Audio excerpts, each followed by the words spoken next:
ਅਸੀਂ ਤੁਹਾਡੇ ਲਈ ਲੈ ਕੇ ਆਏ ਹਾਂ ਇੱਕ ਨਵਾਂ ਪ੍ਰੋਗਰਾਮ ਜਿਸ ਦਾ ਨਾਮ ਰੱਖਿਆ ਹੈ ਅੱਜ ਦਾ ਵਿਚਾਰ। ਸੋ ਇਸ ਪ੍ਰੋਗਰਾਮ ਦੇ ਰਾਹੀਂ ਆਪਾਂ ਬਹੁਤ ਸਾਰੇ ਮੁੱਦੇ ਡਿਸਕਸ ਕਰਦੇ ਰਵਾਂਗੇ, ਚੰਗੇ ਸ਼ਖਸੀਅਤਾਂ ਤੁਹਾਡੇ ਰੂਬਰੂ ਲੈ ਕੇ ਆਵਾਂਗੇ। ਤੋ ਅੱਜ ਦੇ ਦਿਨ ਆਪਾਂ ਰੂਬਰੂ ਆਪਣੇ ਸਟੂਡੀਓ ਵਿੱਚ ਤੁਹਾਡੇ ਨਾਲ ਰੂਬਰੂ ਕਰਾਵਾਂਗੇ ਮਿਸਟਰ ਅਮਰਪ੍ਰੀਤ ਸਿੰਘ ਜੀ, ਜਿਹੜੇ ਕਿ ਚੰਡੀਗੜ੍ਹ ਦੇ ਵਸਨੀਕ ਨੇ, ਬਟ ਇਹਨਾਂ ਦਾ ਜਿਹੜਾ ਪਿਛੋਕੜ ਹੈ ਉਹ ਸਾਰਾ ਦਾਦਿਆਂ ਪੜਦਾਦਿਆਂ ਤੋਂ ਖੇਤੀ ਨਾਲ ਰਿਲੇਟਡ ਹੈ। ਇਹਨਾਂ ਦੇ ਦਾਦੇ ਪੜਦਾਦੇ ਸਾਰੇ ਹੀ ਖੇਤੀ ਨਾਲ ਸੰਬੰਧਿਤ ਨੇ, ਜਿਹੜੇ ਕਿ ਪੁਰਾਣੇ ਸਮਿਆਂ ਤੋਂ ਖੇਤੀ ਕਰਦੇ ਆ ਰਹੇ ਨੇ ਜਲੰਧਰ ਦੇ ਇਲਾਕੇ ਵਿੱਚ। ਪਰ ਹੁਣ ਇਹ ਬਿਜ਼ਨਸਮੈਨ ਨੇ, ਜਿਵੇਂ ਕਿ ਇਹਨਾਂ ਨੂੰ ਦੋਵੇਂ ਫੀਲਡ ਦਾ ਐਕਸਪੀਰੀਅੰਸ ਹੈ, ਜਿਹੜਾ ਕਿ ਬਿਜ਼ਨਸ ਦਾ, ਵਪਾਰੀ ਦਾ ਅਤੇ ਇਹਨਾਂ ਦਾ ਐਕਸਪੀਰੀਅੰਸ ਖੇਤੀ ਲਾਈਨ ਦਾ ਵੀ ਹੈ। ਇਹਨਾਂ ਤੋਂ ਜਾਣਾਂਗੇ, ਅੱਜ ਆਪਾਂ ਇਹਨਾਂ ਨਾਲ ਗੱਲ ਕਰਾਂਗੇ ਕਿਸਾਨ ਮੁੱਦੇ ਤੇ ਫਾਰਮਰ ਪ੍ਰੋਟੈਸਟ ਜੋ ਕਿ ਚੱਲ ਰਿਹਾ ਹੈ ਦਿੱਲੀ ਵਿੱਚ, ਇਹਨਾਂ ਦੇ ਉਸ ਬਾਰੇ ਕੀ ਵਿਚਾਰ ਨੇ, ਅਤੇ ਗੱਲ ਕਰਾਂਗੇ ਸਰਕਾਰ ਦੇ ਪੱਖ ਦੀ ਵੀ, ਜੋ ਸਰਕਾਰ ਆਪਣਾ ਪੱਖ ਰੱਖ ਰਹੀ ਹੈ। ਤੋ ਸਤਿ ਸ਼੍ਰੀ ਅਕਾਲ ਅਮਰਪ੍ਰੀਤ ਸਿੰਘ ਜੀ, ਤੁਹਾਡਾ ਸਤਿ ਸ਼੍ਰੀ ਅਕਾਲ ਗੁਰਕੀਰਤ ਜੀ, ਤੁਹਾਡਾ ਸਾਡੇ ਸਟੂਡੀਓ ਵਿੱਚ ਬਹੁਤ ਸਵਾਗਤ ਹੈ। ਸ਼ੁਕਰੀਆ ਜੀ। ਤੇ ਤੁਸੀਂ ਇਸ ਕਿਸਾਨ ਬਿੱਲ ਨੂੰ ਲੈ ਕੇ ਕਿੰਨਾ ਕੁ ਉਤਸ਼ਾਹਿਤ ਹੋ, ਜਾਂ ਤੁਸੀਂ ਕਿੰਨਾ ਕੁ ਜਾਣੂ ਹੋ, ਜਾਂ ਫਿਰ ਤੁਸੀਂ ਸਾਡੇ ਸਰੋਤਿਆਂ ਨੂੰ ਕੀ ਦੱਸਣਾ ਚਾਹੋਗੇ ਕਿਸਾਨ ਬਿੱਲ ਬਾਰੇ?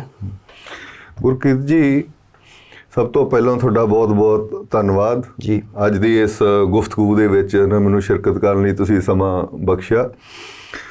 ਜਿਹੜੇ ਤੁਸੀਂ 3 ਕਿਸਾਨੀ ਬਿੱਲਾਂ ਦੀ ਗੱਲ ਕੀਤੀ ਹੈ, ਇਹਦੇ ਵਿੱਚ 3 ਜਿਹੜੇ ਮੁੱਖ ਬਿੱਲ ਹਨ, ਜਿਹੜੇ ਮੈਂ ਤੁਹਾਨੂੰ ਸਾਰੇ, ਵੈਸੇ ਤਾਂ ਜਿੰਨੇ ਵੀ ਸਰੋਤੇ ਬਹੁਤ ਸੂਝਵਾਨ ਨੇ, ਹੁਣ ਕਾਫੀ ਲੰਮਾ ਸਮਾਂ ਹੋ ਗਿਆ, ਕੋਈ ਤਕਰੀਬਨ 4 ਤੋਂ 5 ਮਹੀਨੇ ਹੋ ਚੱਲੇ ਆ। ਪਹਿਲੇ ਪੰਜਾਬ ਦੇ ਵਿੱਚ ਅੰਦੋਲਨ ਹੋ ਰਿਹਾ ਸੀ, 2 ਮਹੀਨੇ ਪੂਰੇ ਕੱਲ ਹੋ ਜਾਣੇ ਆ 26 ਜਨਵਰੀ ਨੂੰ, ਜਿਹੜਾ ਕਿ ਅੰਦੋਲਨ ਦਿੱਲੀ ਦੇ ਵਿੱਚ ਸਾਰੇ 5 ਬਾਰਡਰਾਂ ਦੇ ਉੱਤੇ ਦਿੱਲੀ ਦੇ ਚੱਲ ਰਿਹਾ ਹੈਗਾ।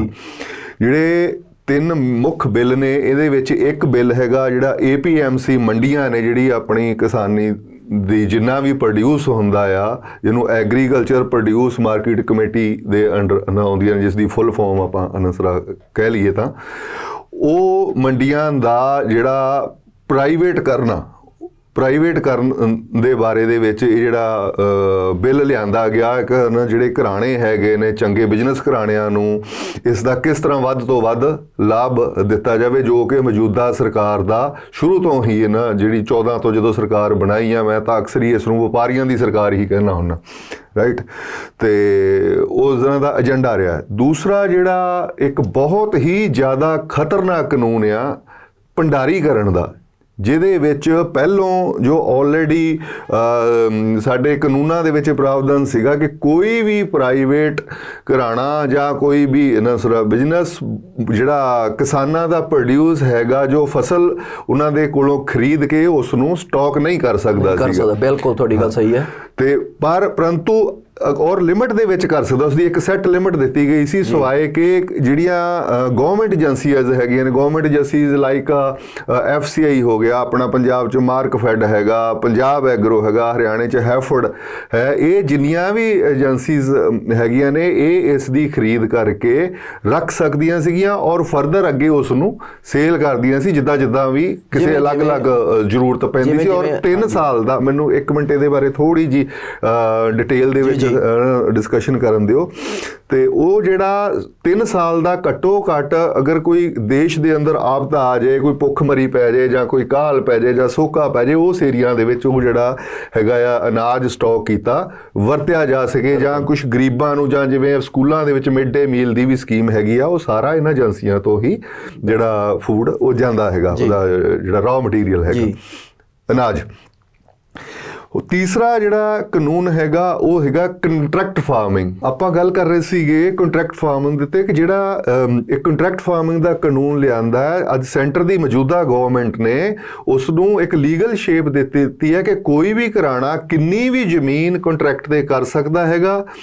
ਕੱਲ ਨੂੰ ਅਗਰ ਉਸ ਦੇ ਪ੍ਰਤੀ ਕੋਈ ਵੀ ਆਪਸ ਵਿੱਚ ਜੋ ਵਾਦ ਵਿਵਾਦ ਹੁੰਦਾ ਕਿਸਾਨ ਔਰ ਉਸ ਬਿਜ਼ਨਸ ਕਾਰਪੋਰੇਟ ਘਰਾਣੇ ਦੇ ਵਿੱਚ, ਉਸ ਦੇ ਲਈ ਉਹ ਕੋਰਟ ਦੇ ਦਰਵਾਜ਼ੇ ਜਿਹੜੇ ਆ ਬਿਲਕੁਲ ਬੰਦ ਕਰ ਦਿੱਤੇ ਆ। ਕੋਈ ਕਿਸਾਨ ਕੋਰਟ 'ਚ ਨਹੀਂ ਜਾ ਸਕਦਾ, ਜਾਂ ਤਾਂ SDM ਜਾਂ ADC DC ਦੇ ਕੋਲ ਜਾ ਸਕਦਾ ਹੈਗਾ, ਰਾਈਟ, ਜਿੱਥੋਂ ਉਸ ਤੋਂ ਇਨਸਾਫ ਮਿਲਣ ਦੀ ਕੋਈ ਵੀ ਜਿਹੜਾ ਹੈ ਉਮੀਦ ਨਹੀਂ ਹੈ। ਤੇ ਇਸ ਲਈ ਜਿਹੜੇ ਕਿਸਾਨ ਹੈਗੇ ਇਹਨਾਂ ਸਾਰੇ ਮੁੱਦਿਆਂ ਤੋਂ ਇੱਕ ਡਰ ਦੇ ਵਿੱਚ, ਇੱਕ ਭੈ ਦੇ ਵਿੱਚ ਅੰਦੋਲਨ ਕਰ ਰਹੇ ਹੈਗੇ ਨੇ, ਔਰ ਬਹੁਤ ਹੀ ਜਾਗਰੂਕਤਾ ਔਰ ਬੜੇ ਸ਼ਾਂਤੀਪੂਰਵਕ ਤਰੀਕੇ ਦੇ ਨਾਲ ਅੱਜ ਦਿੱਲੀ ਦੀਆਂ ਪੂਰਾ ਘਿਰਾਓ ਕੀਤਾ ਹੋਇਆ। ਔਰ ਕੱਲ ਨੂੰ 26 ਜਨਵਰੀ ਨੂੰ ਜਿਸ ਤੇ ਕਿਸਾਨਾਂ ਨੇ ਇੱਕ ਪੈਰਲਲ ਪਰੇਡ ਕੱਢਣੀ ਹੈ, ਜਿਹੜੀ ਕਿ ਆਪਣੇ ਆਪ ਦੇ ਵਿੱਚ ਪੂਰੀ ਦੁਨੀਆ 'ਚ ਇਤਿਹਾਸਿਕ ਪਰੇਡ ਉਹ ਨਿਬੜੇਗੀ, ਉਹ ਆਪਾਂ ਸਾਰੇ ਦੇਖਾਂਗੇ ਇਸ ਦੇ ਵਿੱਚ। ਇਹ ਮੋਟਾ ਮੈਂ ਡਿਸਕਸ ਕੀਤਾ ਕਿ ਤੁਹਾਡੇ ਨਾਲ ਕਿ 3 ਤਰ੍ਹਾਂ ਦੇ ਕਾਨੂੰਨ ਜਿਹੜੇ ਹੈਗੇ ਨੇ, ਡਿਟੇਲ 'ਚ ਆਪਾਂ ਅੱਗੇ ਇਹਦੇ ਬਾਰੇ ਗੱਲ ਕਰਦੇ ਹਾਂ। ਸੋ ਅਮਰਪ੍ਰੀਤ ਸਿੰਘ ਜੀ ਆਪਣੇ ਨਾਲ ਮੌਜੂਦ ਨੇ, ਜਿਨ੍ਹਾਂ ਨੇ ਕਿ ਬਹੁਤ ਹੀ ਵਧੀਆ ਤਰੀਕੇ ਨਾਲ 3 ਬਿੱਲਾਂ ਦੇ ਉੱਤੇ ਚਾਨਣਾ ਪਾਇਆ, ਜਿਹੜੇ ਕਿ ਸਰਕਾਰ ਵੱਲੋਂ, ਜਿਹੜੇ ਕਿ ਤੋਮਰ ਸਾਹਿਬ ਸਾਡੇ ਐਗਰੀਕਲਚਰ ਮਿਨਿਸਟਰ ਹੈ, ਉਹ ਆਪਣੇ ਹੋ ਗਏ, ਖੱਟੜ ਸਾਹਿਬ ਹੋ ਗਏ, ਆਪਣੇ ਮੋਦੀ ਜੀ ਹੋ ਗਏ, ਅਤੇ ਅਮਿਤ ਸ਼ਾਹ ਜੀ ਜੋ ਕਿ ਆਪਣੇ ਗ੍ਰਹਿ ਮੰਤਰੀ ਨੇ, ਸਾਰਿਆਂ ਵੱਲੋਂ ਬੈਠਕ ਕਰਕੇ ਸਾਰੇ ਸੀਐਮ ਜਿਹੜੇ ਕਿ ਹੈਗੇ ਸਟੇਟਸ ਦੇ ਰਿਸਪੈਕਟਡ ਸੀਐਮ, ਉਹਨਾਂ ਦੀ ਸਹਿਮਤੀ ਦੇ ਨਾਲ ਇਹ ਬਿੱਲ ਪਾਸ ਕੀਤੇ ਗਏ ਨੇ, ਜਿਹੜੇ ਕਿ ਸਾਡੇ ਅਮਰਪ੍ਰੀਤ ਸਿੰਘ ਜੀ ਜਿਹੜੇ ਸਾਡੇ ਗੈਸਟ ਨੇ, ਇਹਨਾਂ ਵੱਲੋਂ ਬਹੁਤ ਹੀ ਬਰੀਕੀ ਨਾਲ ਅਤੇ ਸਹੀ ਤਰੀਕੇ ਨਾਲ ਤੁਹਾਨੂੰ ਦਰਸਾਏ ਗਏ ਨੇ। ਅਤੇ ਜਿਵੇਂ ਕਿ ਅਮਰਪ੍ਰੀਤ ਸਿੰਘ ਜੀ ਕਹਿ ਰਹੇ ਨੇ ਕਿ ਕੱਲ ਨੂੰ 26 ਜਨਵਰੀ ਨੂੰ ਕਿਸਾਨ ਟਰੈਕਟਰ ਮਾਰਚ ਕਰਨਗੇ, ਉਸ ਦਾ ਕੀ ਸਿੱਟਾ ਨਿਕਲੇਗਾ ਜਾਂ ਕਿਵੇਂ ਟਰੈਕਟਰ ਮਾਰਚ ਹੋਵੇਗੀ, ਕਿਸਾਨ ਆਗੂਆਂ ਵੱਲੋਂ ਕੀ ਫੈਸਲੇ ਕੀਤੇ ਗਏ ਨੇ, ਅਤੇ ਕਿਵੇਂ ਨੌਜਵਾਨ ਰਿਐਕਟ ਕਰਨਾ ਚਾਹਣਗੇ ਜਾਂ ਕਿਵੇਂ ਕਰਨਾ ਚਾਹੀਦਾ ਹੈ, ਉਸ ਬਾਰੇ ਆਪਾਂ ਅਮਰਪ੍ਰੀਤ ਸਿੰਘ ਜੀ ਕੋਲ ਸਲਾਹ ਲਵਾਂਗੇ ਕਿ ਇਹਨਾਂ ਦਾ ਉਸ ਬਾਰੇ ਕੀ ਵਿਚਾਰ ਹੈ। ਦੇਖੋ ਗੁਰਕੀਤ ਜੀ, ਅੱਜ ਤੱਕ ਇਹ ਜਿਹੜਾ ਅੰਦੋਲਨ ਹੈ ਬਹੁਤ ਹੀ ਜ਼ਿਆਦਾ ਡਿਸਪਲਿਨ, ਸ਼ਾਂਤਮਈ ਤਰੀਕੇ ਦੇ ਨਾਲ ਚੱਲ ਰਿਹਾ ਹੈਗਾ।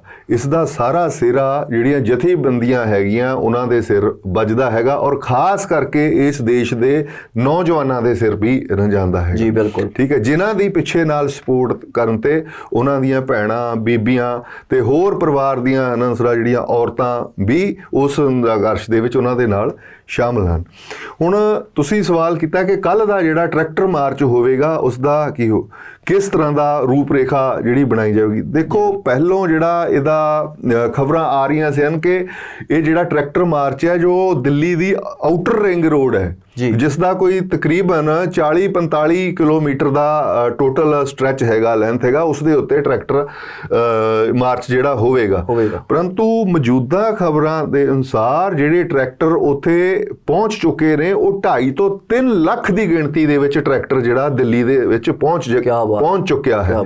ਇਹ ਸੰਭਵ ਹੀ ਨਹੀਂ ਹੈ ਕਿ ਜਿਹੜਾ ਮਾਰਚ ਆਊਟਰ ਰਿੰਗ ਰੋਡ ਦੇ ਉੱਤੇ ਕੱਢਿਆ ਜਾਵੇ। ਅਗਰ ਆਊਟਰ ਰਿੰਗ ਰੋਡ ਹੀ ਇੱਕ ਪੂਰਾ ਉਸ ਦਾ ਟਰੈਕ ਜਾਂ ਰੂਟ ਮੈਪ ਬਣਦਾ ਤਾਂ 7 ਤੋਂ 8-10 ਦਿਨ ਵੀ ਲੱਗ ਸਕਦੇ ਸੀ ਹੈਡ ਟੂ ਟੇਲ ਪੂਰਾ ਇਹ ਜਿਹੜੀ ਪਰੇਡ ਹੈਗੀ ਹੈ, ਟਰੈਕਟਰ ਪਰੇਡ ਹੈਗੀ ਆ, ਉਸ ਨੂੰ ਖਤਮ ਹੋਣ ਦੇ ਲਈ। ਰਾਈਟ। ਤੇ ਹੁਣ ਜਿਹੜਾ ਦਿੱਲੀ ਪੁਲਿਸ ਦੇ ਨਾਲ ਜਿਹੜੀਆਂ ਸਤਿਕਾਰਯੋਗ ਆਪਣੇ ਨੁਮਾਇੰਦੇ ਹੈਗੇ ਨੇ ਇਹਨਾਂ ਵੱਖਰੀਆਂ ਜਥੇਬੰਦੀਆਂ ਦੇ, ਉਹਨਾਂ ਨੇ 2-3 ਮੀਟਿੰਗਸ ਕੀਤੀਆਂ। ਆਖਿਰਕਾਰ ਦਿੱਲੀ ਪੁਲਿਸ ਨੂੰ ਵੀ ਪਿੱਛੇ ਹਟਣਾ ਪਿਆ, ਜੋ ਕਿ ਖੱਟੜ ਸਰਕਾਰ ਦੇ ਪਹਿਲੋਂ ਰਸਤੇ ਰੋਕਦੇ ਸੀ, ਸੜਕਾਂ ਪੱਟ ਦਿੱਤੀਆਂ ਉਹਨਾਂ ਨੇ, ਸਰਕਾਰੀ ਪ੍ਰਾਪਰਟੀ ਨੂੰ ਕਿੰਨਾ ਨੁਕਸਾਨ ਪਹੁੰਚਾਇਆ ਔਰ ਇਹਨਾਂ ਦੇ ਰਸਤੇ ਰੋਕੇ। ਹੁਣ ਖੁਦ ਪੁਲਿਸ ਨੇ ਉਹਨਾਂ ਨੂੰ ਇਜਾਜ਼ਤ ਦੇ ਦਿੱਤੀ ਹੈ। ਉਹਨਾਂ ਦੇ ਬੈਠਕ ਦੇ ਦੌਰਾਨ ਹੀ 5 ਜਿਹੜੇ ਰੂਟ ਨੇ ਉਹ ਡਿਜ਼ਾਈਨ ਕੀਤੇ ਗਏ ਨੇ, ਡਿਫਰੈਂਟ 5 ਰਿੰਗ ਜਿਨ੍ਹਾਂ ਨੂੰ ਮੈਂ ਕਹਿ ਸਕਦਾ। ਕਿਸੇ ਰਿੰਗ ਦਾ ਜਿਹੜਾ ਟੋਟਲ ਸਟ੍ਰੈਚ ਲੈਂਥ ਹੈਗੀ ਹੈ 120 ਕਿਲੋਮੀਟਰ ਹੈ, ਕਿਸੇ ਦੀ 80 ਕਿਲੋਮੀਟਰ ਹੈ, ਕੋਈ 45 ਕਿਲੋਮੀਟਰ ਦਾ, ਇਸ ਤਰ੍ਹਾਂ ਲਗਭਗ ਅਲੱਗ-ਅਲੱਗ ਜਿਹੜੇ 5 ਹੀ ਹੈਗੇ। ਤੇ 5 ਹੀ ਰੂਟਸ ਦੇ ਉੱਤੇ ਅਲੱਗ-ਅਲੱਗ ਪੈਰਲਲ ਜਿਹੜੀ ਹੈਗੀ ਆ ਪਰੇਡ, ਉਹ ਆਪਣੇ ਜਿੱਥੇ ਵੀ ਧਰਨੇ ਲੱਗੇ ਹੋਏ ਨੇ, ਸੰਘਰਸ਼ ਚੱਲ ਰਿਹਾ ਹੈਗਾ, ਉੱਥੋਂ ਸਟਾਰਟ ਹੋਏਗੀ ਤੇ ਉਸੇ ਤਰ੍ਹਾਂ ਹੀ ਆਪਣਾ ਜਿਹੜਾ ਰਿੰਗ ਉਹ ਰੂਟ ਖਤਮ ਕਰਕੇ ਉਹ ਸਮਾਪਤ ਹੋ ਜਾਏਗੀ। ਇਸ ਨੂੰ ਕਿਸਾਨ ਜਥੇਬੰਦੀਆਂ ਦਾ ਅੰਦਾਜ਼ਾ ਜਿਹੜਾ ਕਹਿਣਾ ਹੈਗਾ ਘੱਟੋ ਘੱਟ ਵੀ 36 ਤੋਂ 48 ਘੰਟੇ, ਹੋ ਸਕਦਾ ਕਿ 65-70 ਘੰਟੇ ਵੀ ਲੱਗ ਜਾਣ ਇਸ ਨੂੰ। ਤੋ ਏਡੇ ਲੰਬੇ ਸਮੇਂ 'ਚ ਜਿਹੜੀ ਇਹ ਟਰੈਕਟਰ ਪਰੇਡ ਚਲੇ ਜਾਏਗੀ, ਇਹ ਵੀ ਆਪਣੇ ਆਪ ਦੇ ਵਿੱਚ ਇੱਕ ਇਤਿਹਾਸਕ ਹੋਏਗੀ। 5 ਪੈਰਲਲ ਪਰੇਡਸ ਜਿਹੜੀਆਂ ਹੈਗੀਆਂ, 5 ਰੂਟਸ ਦੇ ਉੱਤੇ ਜਿਹੜੇ ਪੈਰਲਲ ਪਰੇਡਸ ਚੱਲਣਗੀਆਂ, ਔਰ ਰਸਤੇ ਦੇ ਵਿੱਚ ਉਹਨਾਂ ਦਾ ਪੈਟਰੋਲ ਪੰਪਸ, ਕਿਤੇ ਗਵਰਨਮੈਂਟ ਫਿਰ ਕੋਈ ਚਾਲ ਨਾ ਚੱਲੇ, ਬੰਦ ਨਾ ਕਰੇ, ਉਹਨਾਂ ਦਾ ਤੇਲ ਦੀ ਡੀਜ਼ਲ ਦੀ ਸੁਵਿਧਾ ਵੀ ਕੀਤੀ ਜਾਏਗੀ। ਬਹੁਤ ਹੀ ਸ਼ਾਂਤਮਈ ਔਰ ਡਿਸਪਲਿਨ ਤਰੀਕੇ ਦੇ ਨਾਲ ਇਸ ਦਾ ਜਿਹੜਾ ਮੁਜ਼ਾਹਰਾ ਕੀਤਾ ਜਾਏਗਾ। ਇੱਕ ਲੇਨ ਜਿਹੜੀ ਹੈਗੀ ਹੈ ਉਹ ਖਾਲੀ ਰੱਖੀ ਜਾਏਗੀ, ਜਿਸ ਦੇ ਵਿੱਚੋਂ ਕਿਸੇ ਵੀ ਸੰਕਟ ਆਉਣ ਤੇ, ਜਿਸ ਤਰ੍ਹਾਂ ਕੋਈ ਐਂਬੂਲੈਂਸ ਹੈ ਜਾਂ ਕੋਈ ਸਪੈਸ਼ਲ ਕੋਈ ਖਾਣਾ ਪਹੁੰਚਾਉਣਾ ਹੈ ਜਾਂ ਕਿਸੇ ਵੀ ਐਮਰਜੈਂਸੀ ਤੇ ਕੋਈ ਵਹੀਕਲ ਜਿਹੜਾ ਉਧਰੋਂ ਜਾਣਾ ਹੈਗਾ ਜਾਂ ਕੋਈ ਤੇਲ ਪਹੁੰਚਾਉਣਾ ਹੈਗਾ, ਤਾਂ ਉਹ ਵੀ ਸਾਰੇ ਇੰਤਜ਼ਾਮ ਜਿਹੜੇ ਟੈਂਕਰਾਂ ਦੇ ਵਿੱਚ ਉਹ ਕਰਵਾਏ ਗਏ ਨੇ। ਔਰ ਸਾਰੇ ਹੀ ਰਿੰਗਸ ਦੇ ਉੱਤੇ ਜਗ੍ਹਾ ਦੇ ਉੱਤੇ ਟਾਈਮਲੀ ਉਹਨਾਂ ਨੇ ਲੰਗਰਾਂ ਦਾ ਵੀ ਪ੍ਰਬੰਧ ਕੀਤਾ, ਜਿੱਥੇ ਉਹ ਪਰੇਡ ਰੋਕ ਕੇ ਲੰਗਰ ਛਕੇਗੀ ਸੰਗਤ, ਫਿਰ ਅੱਗੇ ਜਿਹੜਾ ਚੱਲਿਆ ਜਾਏਗਾ ਸਾਰਾ। ਸੋ ਤੁਹਾਡੀਆਂ ਗੱਲਾਂ 'ਚੋਂ ਅਮਰਪ੍ਰੀਤ ਜੀ ਇੱਕ ਸਵਾਲ ਮੇਰੇ ਜ਼ਿਹਨ ਦੇ ਵਿੱਚ ਆ ਰਿਹਾ ਹੈ ਕਿ ਜਿਵੇਂ ਤੁਸੀਂ ਕਹਿ ਰਹੇ ਹੋ ਕਿ ਲੱਖਾਂ ਦੀ ਗਿਣਤੀ ਵਿੱਚ ਟਰੈਕਟਰ ਉੱਥੇ ਪੁੱਜ ਚੁੱਕੇ ਨੇ, ਕਿਸਾਨ ਨੌਜਵਾਨ ਅਤੇ ਕਿਸਾਨ ਜਥੇਬੰਦੀਆਂ ਦੇ ਆਗੂਆਂ ਨੇ ਜਿਵੇਂ ਕਿ ਕਿਹਾ ਕਿ ਟਰੈਕਟਰ ਮਾਰਚ 26 ਜਨਵਰੀ ਨੂੰ ਹੋਵੇਗੀ। ਟਰੈਕਟਰ ਮਾਰਚ 26 ਜਨਵਰੀ ਲਈ ਬਹੁਤ ਸਾਰੇ ਨੌਜਵਾਨ ਅਤੇ ਸਿਆਣੇ ਅਤੇ ਸੂਝਵਾਨ ਬੰਦੇ ਵੀ ਵਿੱਚ ਟਰੈਕਟਰ ਮਾਰਚ ਦੇ ਵਿੱਚ ਹਿੱਸਾ ਲੈ ਰਹੇ ਨੇ, ਬਟ ਜਿਵੇਂ ਕਿ ਲੱਖਾਂ ਦੀ ਗਿਣਤੀ ਵਿੱਚ ਟਰੈਕਟਰ ਨੇ, ਉਸ ਦੇ ਵਿੱਚ ਜਿਹੜਾ ਤੇਲ ਜਿਹੜਾ ਕਿ ਡੀਜ਼ਲ ਬਲੇਗਾ, ਜਿਹਦੇ ਨਾਲ ਕਿ ਟਰੈਕਟਰ ਚੱਲ ਰਹੇ ਨੇ, ਉਹ ਆਪਣੇ ਕਿਸਾਨ ਭਰਾਵਾਂ ਵੱਲੋਂ ਹੀ ਪਵਾਇਆ ਜਾਵੇਗਾ, ਜਿਹਨੂੰ ਕਿ ਸੈਂਟਰ ਸਰਕਾਰ ਕਿਸੇ ਤਰ੍ਹਾਂ ਦਾ ਕੋਈ ਸਪਾਂਸਰ ਨਹੀਂ ਕਰ ਰਹੀ। ਕਿਤੇ ਨਾ ਕਿਤੇ ਤੁਹਾਡੇ ਮਨ 'ਚ ਇਹ ਸਵਾਲ ਨਹੀਂ ਆ ਰਿਹਾ ਕਿ ਜਿਹੜਾ ਆਪਣਾ ਹਜ਼ਾਰਾਂ ਲੀਟਰ ਡੀਜ਼ਲ ਜਿਹੜਾ ਕਿ ਟਰੈਕਟਰਾਂ ਦੇ ਵਿੱਚ ਇਹ ਬਲੇਗਾ, ਇਹ ਵੀ ਇੱਕ ਤਰ੍ਹਾਂ ਦਾ ਆਪਾਂ ਨੂੰ ਹੀ ਝਟਕਾ ਹੈ, ਜਿਹਦੇ ਤੇ ਜੇ ਸੈਂਟਰ ਸਰਕਾਰ ਕਿ ਇੰਨੇ ਮਹੀਨਿਆਂ ਤੋਂ ਕਿਸਾਨ ਜਿਹੜੇ ਬੈਠੇ ਨੇ ਉਹਨਾਂ ਦੇ ਕੰਨ ਤੇ ਜੂੰ ਨਹੀਂ ਸਰਕੀ ਸੈਂਟਰ ਸਰਕਾਰ ਦੇ, ਤੇ ਆਪਣਾ ਇਹ ਹਜ਼ਾਰਾਂ ਲੀਟਰ ਤੇਲ ਫੂਕ ਕੇ ਜਿਹੜਾ ਕਿ ਕਰੋੜਾਂ ਰੁਪਈਆਂ ਦਾ ਇੱਕ ਰੈਵਨਿਊ ਜਿਹੜਾ ਆਪਾਂ ਇੱਕ ਇਨਵੈਸਟਮੈਂਟ ਦੇ ਤੌਰ ਤੇ ਕਿਹਾ ਜਾ ਰਿਹਾ ਆ, ਉਹਦੇ 'ਚ ਤੁਹਾਨੂੰ ਨਹੀਂ ਲੱਗਦਾ ਕਰੋੜਾਂ ਰੁਪਈਆ ਇਹ ਆਪਾਂ ਨੂੰ ਵੇਸਟ ਜਾ ਰਿਹਾ ਆਪਣਾ ਇਹ ਟਰੈਕਟਰ ਮਾਰਚ ਦੇ ਵਿੱਚ? ਨਹੀਂ, ਦੇਖੋ ਗੁਰਕੀਤ ਜੀ, ਅਨੰਦਸਰਾ, ਇਸ ਪੈਸੇ ਨੂੰ ਤੁਸੀਂ ਵੇਸਟ ਨਹੀਂ ਕਹਿ ਸਕਦੇ ਜੀ। ਇਹ ਇੱਕ ਹੂਤੀ ਹੈਗੀ ਹੈ ਇਸ ਜੱਗ ਦੇ ਅੰਦਰ ਜੀ। ਤੁਸੀਂ ਗੱਲ ਕੀਤੀ ਕਿ ਸਰਕਾਰ ਕਿਉਂ ਦੇਗੀ?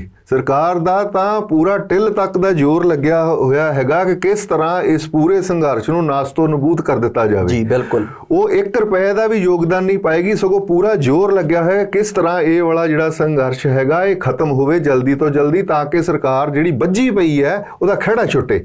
ਰਹੀ ਗੱਲ ਹੁਣ ਇਹ ਜਿਹੜਾ ਇੰਨਾ ਵੱਡਾ, ਇਸ ਦਾ ਤਾਂ ਸਰਕਾਰ ਨੂੰ ਉਲਟਾ ਫਾਇਦਾ ਹੋ ਰਿਹਾ। ਫਾਇਦਾ ਕਿਸ ਤਰ੍ਹਾਂ ਹੋ ਰਿਹਾ? ਇਸ ਤੇਲ ਦੀ ਹੀ ਇੱਕ ਐਗਜ਼ਾਮਪਲ ਤੁਸੀਂ, ਮੈਂ ਖਾਲੀ ਇੱਕ ਫਿਗਰ ਲੈ ਲੈਣਾ, ਜਿਵੇਂ ਤੁਸੀਂ ਕਰੋੜਾਂ ਰੁਪਏ ਦਾ ਤੇ ਡੀਜ਼ਲ ਜਿਹੜਾ ਫੂਕਿਆ ਜਾਣਾ ਹੈਗਾ ਇਹਦੇ ਉੱਤੇ, ਜਿਹੜੇ ਕਿ ਖੁਦ ਕਿਸਾਨ ਦੀਆਂ ਆਪਣੀਆਂ ਜੇਬਾਂ ਦੇ ਵਿੱਚੋਂ ਜਾਣਾ ਹੈ। ਬਿਲਕੁਲ, ਜਿਹੜਾ ਤੇਲ ਦੀ ਸਾਡੇ ਡੀਜ਼ਲ ਦੀ ਅੱਜ ਦੀ ਕੀਮਤ ਹੈਗੀ ਆ ਅਪਰੋਕਸੀਮੇਟਲੀ 75, 76, 77 ਰੁਪਏ ਪਰ ਲੀਟਰ ਐਵਰੇਜ, ਜਿਸ ਦੇ ਵਿੱਚੋਂ ਜਿਹੜਾ ਇੰਟਰਨੈਸ਼ਨਲ ਮਾਰਕੀਟ ਦਾ ਪਰ ਗੈਲਨ ਦੇ ਹਿਸਾਬ ਨਾਲ ਲੀਟਰ ਦਾ ਅਗਰ ਜਿਹੜਾ ਰੇਟ ਹੈਗਾ ਆ ਉਹ 35 ਤੋਂ 35-36 ਰੁਪਏ ਦੇ ਅਪਰੋਕਸ ਸਰਕਾਰ ਨੂੰ ਜਿਹੜਾ ਕਾਸਟ ਕਰਦਾ ਹੈ। ਤੇ ਤੁਸੀਂ ਇਹ ਲਾ ਲਓ ਕਿ 50 ਤੋਂ 55% ਜਿਹੜਾ ਡੀਜ਼ਲ ਦੇ ਉੱਤੇ ਸਰਕਾਰ ਦਾ ਆਲਰੇਡੀ ਰੈਵਨਿਊ ਆ। ਸਰਕਾਰ ਨੇ ਤਾਂ ਇਹਦੇ ਤੋਂ ਪੈਸਾ ਤੇਲ ਦੇ ਰੂਪ 'ਚ ਇੰਨਾ ਕਮਾਈ ਕਰ ਲਈ ਹੈ ਸਾਰੀ, ਉਹ ਖਰਚਣ ਦੀ ਤਾਂ ਗੱਲ ਹੀ ਛੱਡ ਦਿਓ ਤੁਸੀਂ, ਜਿਹੜਾ ਉਹਨਾਂ ਨੇ ਉਹ ਕਰਨਾ। ਬਾਕੀ ਕਿਸਾਨ ਜਥੇਬੰਦੀਆਂ ਨੂੰ ਪਿੱਛੋਂ ਸਾਡੇ ਜਿਹੜੇ ਬੱਚੇ ਫੋਰਨ ਦੇ ਵਿੱਚ ਗਏ ਨੇ, ਜਾਂ ਫਿਰ ਇੱਥੋਂ ਵੀ ਪਿੰਡਾਂ ਦੇ ਵਿੱਚੋਂ ਸੰਗਤ ਜੋ ਘਰਾਂ ਦੇ ਵਿੱਚ ਹੈ ਨਹੀਂ ਪਹੁੰਚ ਸਕੇ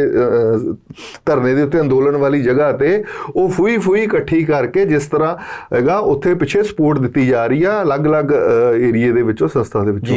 ਤਾਂ ਸੋ ਪੈਸੇ ਵੈਸੇ ਦੀ ਕੋਈ ਘਾਟ ਨਹੀਂ ਹੈਗੀ ਜਿਹਦੇ ਕਰਕੇ ਇਹਨਾਂ ਸਰਾ ਕੋਈ ਸੰਘਰਸ਼ ਦੇ ਉੱਤੇ ਫਰਕ ਆਏਗਾ। ਪੈਸਾ ਪਰਮਾਤਮਾ ਦੀ ਕਿਰਪਾ ਦੇ ਨਾਲ ਬਹੁਤ ਹੈਗਾ, ਔਰ ਸਾਰੇ ਹੀ ਕਿਸਾਨ ਭਰਾ ਬਹੁਤ ਚੜ੍ਹਦੀ ਕਲਾ ਦੇ ਵਿੱਚ ਹੈਗੇ ਨੇ ਇਸ ਸਮੇਂ ਦੇ ਵਿੱਚ।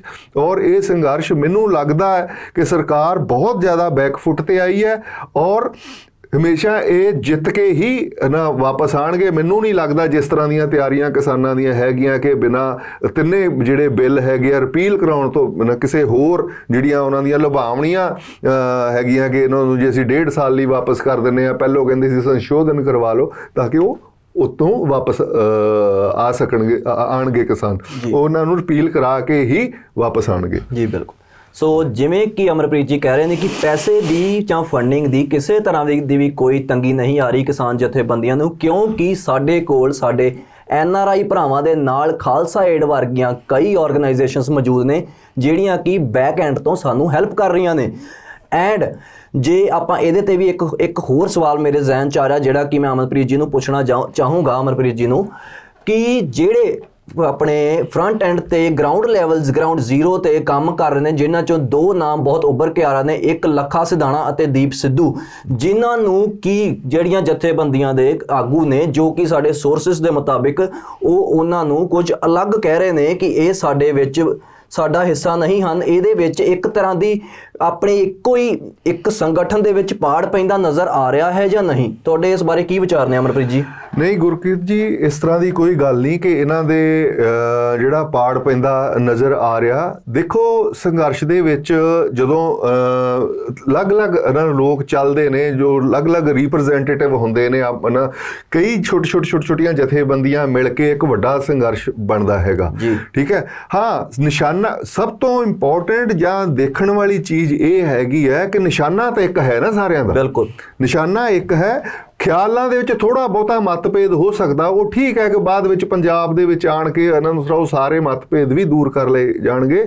ਪਰ ਇਸ ਪੂਰੇ ਦੇ ਪੂਰੇ ਸੰਘਰਸ਼ ਦੀ ਜਿਹੜੀ ਬਿਊਟੀ ਹੈ ਉਹ ਇਹ ਹੈ ਕਿ ਪੂਰਾ ਏਕਤਾ, ਇਕਜੁੱਟਤਾ ਕਿਸਾਨਾਂ ਦੀ, ਔਰ ਪੀਸਫੁਲੀ ਜਿਹੜਾ ਸੰਘਰਸ਼ ਹੈਗਾ ਏਡੇ ਲੰਬੇ ਸਮੇਂ ਤੱਕ ਖਿੱਚਣਾ ਵੀ ਆਪਣੇ ਆਪ ਦੇ ਵਿੱਚ ਬਹੁਤ ਵੱਡਾ ਚੈਲੰਜ ਹੈ। ਔਰ ਉਸ ਚੈਲੰਜ ਨੂੰ ਸਿਰਫ ਆਪਣੇ ਮੋਢਿਆਂ ਦੇ ਉੱਤੇ ਲੈ ਕੇ ਜਥੇਬੰਦੀਆਂ ਨੇ ਅੱਗੇ ਇਸ ਸੰਘਰਸ਼ ਨੂੰ ਵਧਾਇਆ ਹੈਗਾ। ਇਸ ਤਰ੍ਹਾਂ ਦੀ ਕੋਈ ਗੱਲ ਨਹੀਂ ਕਿ ਉਹ ਅਲੱਗ ਹੈ ਜਾਂ ਅਲੱਗ। ਹਾਂ, ਛੋਟੇ ਬਿਆਨ ਜ਼ਰੂਰ ਆਉਂਦੇ ਰਹੇ ਹਨ। ਲੱਖਾ ਸਿਧਾਣਾ ਜੀ ਦਾ ਵੀ ਬਿਆਨ ਆਇਆ ਜਾਂ ਦੀਪ ਸਿੱਧੂ ਦੇ ਵੀ ਬਿਆਨ ਆਉਂਦੇ ਆ ਕਿ ਵੀ ਸਾਨੂੰ ਰਿਪਰੈਜ਼ੈਂਟੇਟਿਵ ਚਾਹੀਦੀ ਹੈ, ਥੋੜਾ ਅਸੀਂ ਅਲੱਗ ਤੋਂ ਜਾਂਦੇ, ਸਾਡੀ ਗੱਲ ਸੁਣੀ ਜਾਵੇ। ਠੀਕ ਹੈ, ਉਹਨਾਂ ਦੇ ਨਾਲ ਸਲਾਹ ਮਸ਼ਵਰਾ ਲੈਣਾ ਚਾਹੀਦਾ। ਪਰੰਤੂ ਮੇਰੀ ਜੋ ਨੌਲੇਜ ਆ ਉਹਦੇ ਵਿੱਚ ਲੱਖਾ ਸਿਧਾਣਾ ਔਰ ਦੀਪ ਸਿੱਧੂ ਦਾ ਵੀ ਆਪਣੇ ਆਪ ਦੇ ਵਿੱਚ ਨੋ ਡਾਊਟ, ਇਸ 'ਚ ਕੋਈ ਸ਼ੱਕ ਨਹੀਂ, ਬਹੁਤ ਵੱਡਾ ਰੋਲ ਆ ਯੂਥ ਨੂੰ ਆਰਗੇਨਾਈਜ਼ ਕਰਨ ਦਾ। ਅਲੱਗ-ਅਲੱਗ ਬਾਰਡਰਾਂ ਦੇ ਉੱਤੇ ਇਹ ਨੌਜਵਾਨ ਆਪਣਾ ਟੀਮ ਨੂੰ ਨਾਲ ਲੈ ਕੇ, ਹੋਰ ਨੌਜਵਾਨਾਂ ਨੂੰ ਨਾਲ ਲੈ ਕੇ ਪੂਰਾ ਜਿਹੜਾ ਮੈਨੇਜਮੈਂਟ ਦਾ ਸਾਰਾ ਬੈਕਐਂਡ ਮੈਨੇਜਮੈਂਟ ਆ ਜਿਹੜਾ ਇਹ ਆਪਣਾ ਰੋਲ ਬਹੁਤ ਅੱਛਾ ਅਦਾ ਕਰ ਰਹੇ ਨੇ। ਠੀਕ ਹੈ, ਸਟੇਜ ਤੋਂ ਵੀ ਬੋਲਦੇ ਨੇ।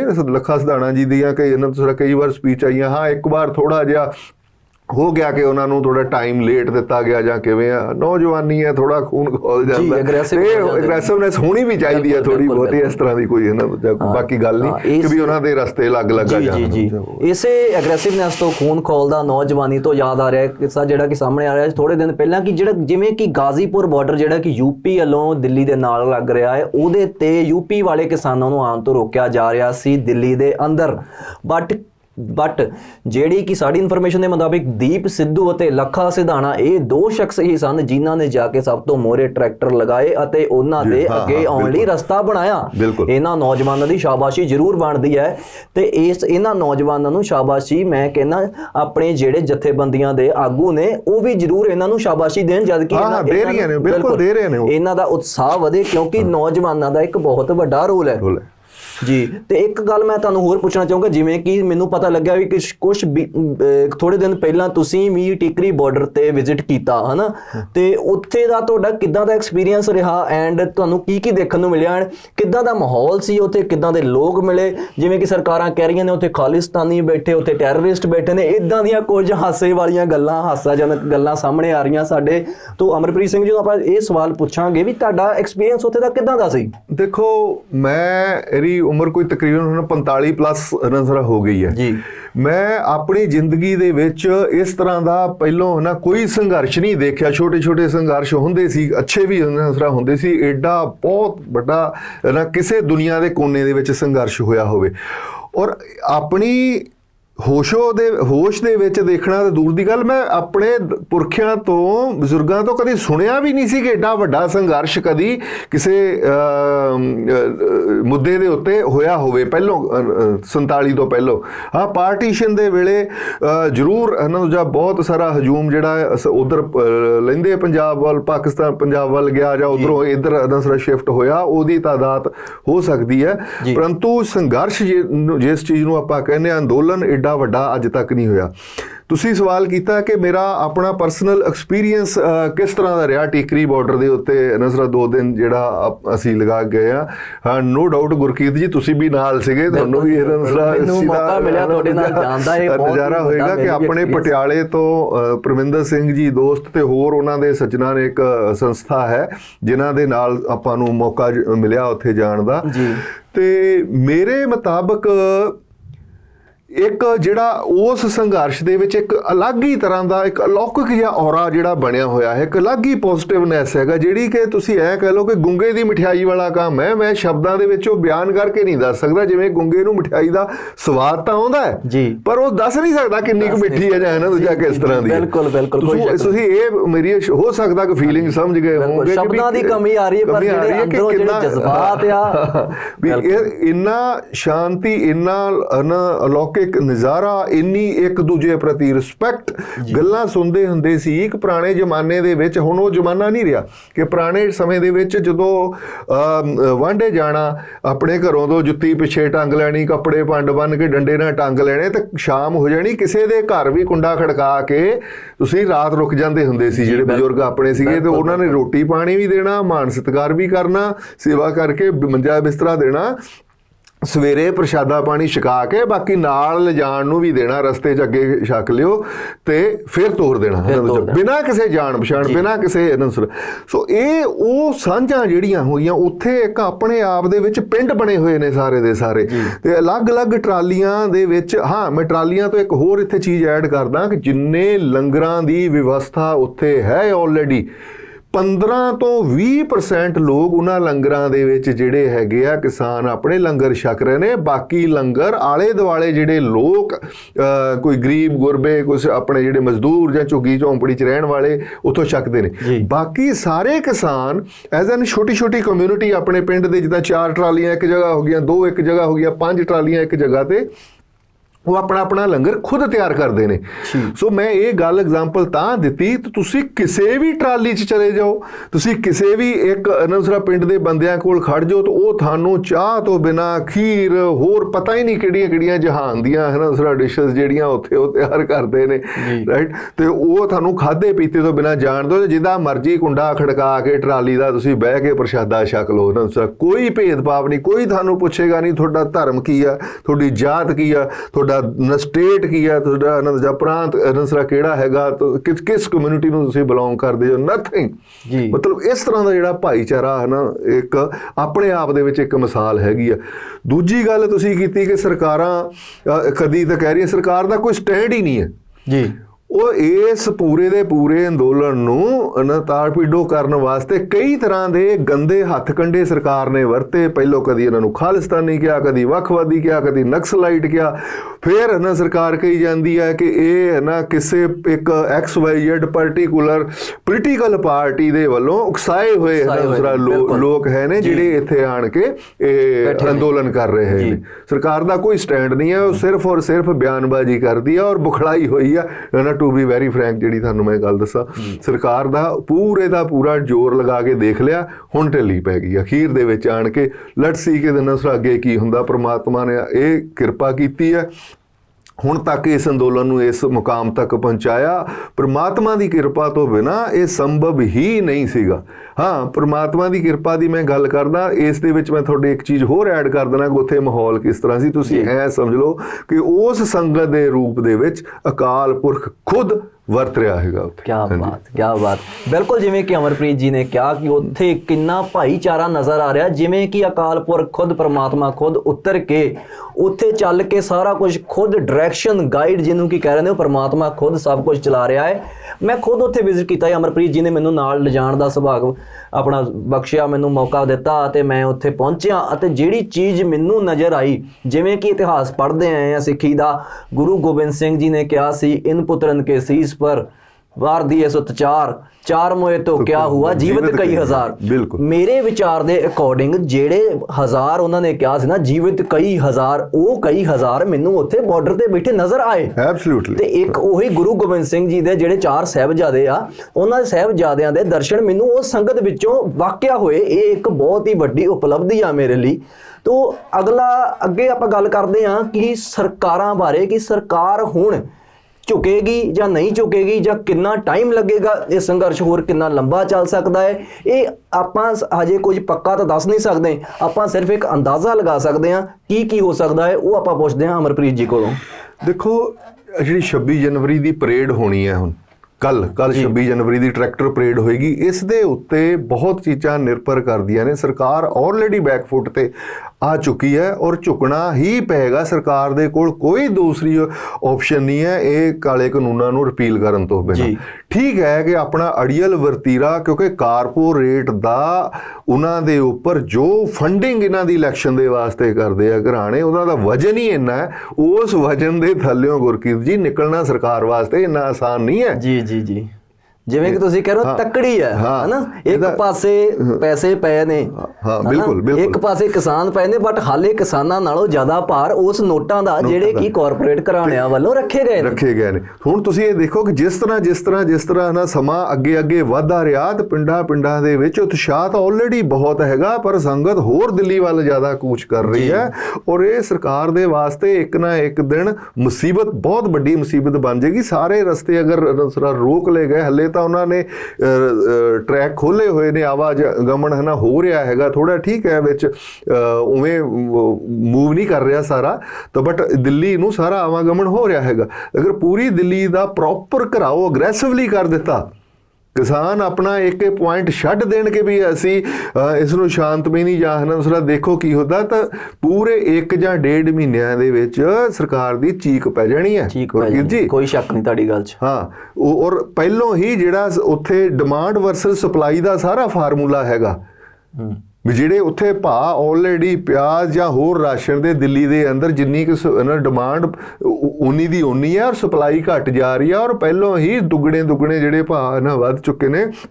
ਲੋਕਲ ਜਿਹੜੀ ਜਨਤਾ ਦਿੱਲੀ ਦੀ ਆ ਉਹ ਨਾ ਅੰਦਰੋਂ ਅੰਦਰ ਹੀ ਪਰੇਸ਼ਾਨ ਆ, ਪਰ ਬੜੀ ਮਜ਼ੇ ਦੀ ਗੱਲ ਇਹ ਹੈਗੀ ਆ ਕਿ ਉਹ ਸਪੋਰਟ ਕਰ ਰਹੇ ਨੇ ਕਿਸਾਨ ਅੰਦੋਲਨ ਨੂੰ। ਜਿਵੇਂ ਕਿ ਅਸੀਂ ਦੇਖਿਆ ਉੱਥੇ ਅੰਦੋਲਨ ਦੇ ਅੰਦਰ ਜਾ ਕੇ, ਉੱਥੋਂ ਦੇ ਲਾਗੇ ਦੇ ਜਿਹੜੇ ਸੁਸਾਇਟੀਜ਼ ਦੀਆਂ ਬੀਬੀਆਂ ਹਨ ਉਸ ਆਣ ਕੇ ਉਹਨਾਂ ਹੀ ਲੰਗਰਾਂ ਦੇ ਜਿਹੜੇ ਇਹਨਾਂ ਕਿਸਾਨਾਂ ਨੇ ਲਗਾ ਰੱਖੇ ਨੇ, ਉੱਥੇ ਸੇਵਾ ਕਰਦੀਆਂ ਨੇ, ਉੱਥੇ ਪ੍ਰਸ਼ਾਦੇ ਪਕਾਉਂਦੀਆਂ ਨੇ, ਸਬਜ਼ੀ ਬਣਾਉਂਦੀਆਂ ਨੇ, ਬਿਲਕੁਲ ਭੈਣ ਭਰਾਵਾਂ ਦੇ ਤਰ੍ਹਾਂ ਉਹਨਾਂ ਦਾ ਜਿਹੜਾ ਉੱਥੇ ਆਪਸ ਵਿੱਚ ਮਿਲ ਵਰਤਨ ਹੈਗਾ ਔਰ ਬਹੁਤ ਹੀ ਵਧੀਆ ਉਹਨਾਂ ਦੇ ਨਾਲ ਤਾਲਮੇਲ ਬਣਾ ਕੇ ਦਿੱਲੀ ਦੇ ਜਿਹੜੇ ਬਸ਼ਿੰਦੇ ਆ ਹੋਰ ਵੀ ਜ਼ਰੂਰੀ ਸਮਾਨ ਜਿਹੜਾ ਉੱਤੇ ਉਹ ਦੇ ਰਹੇ ਹੈਗੇ। ਜੀ। ਸੋ ਅੱਜ ਦੇ ਵਿਚਾਰ ਦੀ ਇਸ ਪ੍ਰੋਗਰਾਮ ਨੂੰ ਇੱਥੇ ਹੀ ਸਮਾਪਤ ਕਰਾਂਗੇ। ਮਿਲਦੇ ਹਾਂ ਤੁਹਾਡੇ ਨਾਲ ਅਗਲੇ ਐਪੀਸੋਡ ਵਿੱਚ। ਸਾਡੇ ਨਾਲ ਜੁੜੇ ਰਹੋ। ਸਤਿ ਸ਼੍ਰੀ ਅਕਾਲ ਸਾਰਿਆਂ ਨੂੰ। ਸਤਿ ਸ਼੍ਰੀ ਅਕਾਲ।